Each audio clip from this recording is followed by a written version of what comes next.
எங்க ஒரு husband and wife ஒரு பார்க்ல உட்காந்து ரொமான்ஸ் பண்ணிட்டு இருக்காங்க. அப்படி ரொமான்ஸ் பண்ணிட்டு இருக்கும்போது இவன் என்ன பண்றானா, இவனோட ஒய்ஃபுக்கே தெரியாம அவளோட ஹீல்ஸ்ல ஒரு ஜிபிஎஸ் டிவைஸை ஒட்டிடுறான். அப்ப இதை தெரியாத ஒய்ஃப் வந்துட்டு, எங்க ரொமான்ஸ் பண்ண வரைக்கும் போதும், எனக்கு வேலைக்கு லேட் ஆயிடுச்சு, நான் போயிட்டு சாயந்தரம் வர ரொமான்ஸ் பண்ணலாம் அப்படின்னு சொல்லிட்டு இவன் வேலைக்கு கிளம்பிற. இவன் எதுக்காக இப்படி பண்றான் அப்படின்னா, இவனோட ஒய்ஃப் வந்துட்டு யாரு கூடயாவது அஃபேர்ல இருப்பாளான்னு சொல்லிட்டு இவனுக்கு ஒரு டவுட். சோ அதனால தான் அவன் செருப்புல ஒரு ஜிபிஎஸ் டிவைஸை ஒட்டி அவளுக்கு தெரியாம அவளை அப்படியே ட்ராக் பண்ணி போறான். அதுக்கப்புறம் இவனும் அப்படியே புதரா ஒளிஞ்சு அவளுக்கு தெரியாம அவளை ஃபாலோ பண்ணி போய் பார்த்தா, இவன் நினைச்ச மாதிரி அவன் ஒருத்தன் கூட அஃபேர்ல இருக்கா. அங்க ரெண்டு பேரும் ரொமான்ஸ் பண்ண ஆரம்பிச்சிட்டாங்க. இதை பார்த்து இவன் ஷாக் ஆகி, அடி பாவி, என்ன இப்படி ஏமாத்திட்டு அப்படின்னு சொல்லிட்டு இருடி உன்னை வந்து பேசிக்கிறேன் அப்படின்னு சொல்லிட்டு இவன் போகும்போது, அப்ப அங்க இருந்த ஒரு பிச்சைக்காரி கபால் எழுந்து இவன் காலை பிடிச்சரா. ஏய் யாருமா இது, என் காலை விடுமா அப்படின்னு சொல்லிட்டு இவன் சொல்லும் போது அவன் என்ன சொல்றானா, ஏய் இரு இப்ப போவாத, நான் சொல்லும் போது போ அப்படின்னு சொல்றா. ஏய் முதல்ல காலை விடுமா, யார்மா நீ அப்படின்னு சொல்லிட்டு இவன் கேட்க, அவன் என்ன சொல்றானா, ஏய் அங்க உன் ஒய்ஃப் கூட ஒருத்தர் இருக்கான்ல, அவன் ஹஸ்பண்ட் தான், அவன் யாரு கூட அஃபேர்ல இருப்பான்னு சொல்லிட்டு எனக்கு ஒரு டவுட், அதான் அவனை ஃபாலோ பண்ணிட்டு இருந்தேன், இன்னைக்கு அந்த டவுட் கிளியர் ஆயிடுச்சு அப்படின்னு சொல்றா.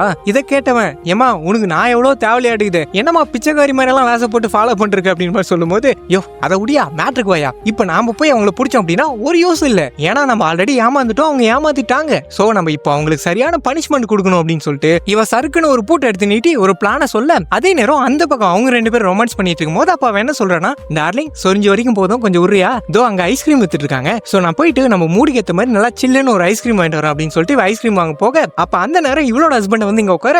மீதி ஸ்டோரியை கீழே கொடுத்துருக்க, மறக்காம பாருங்க.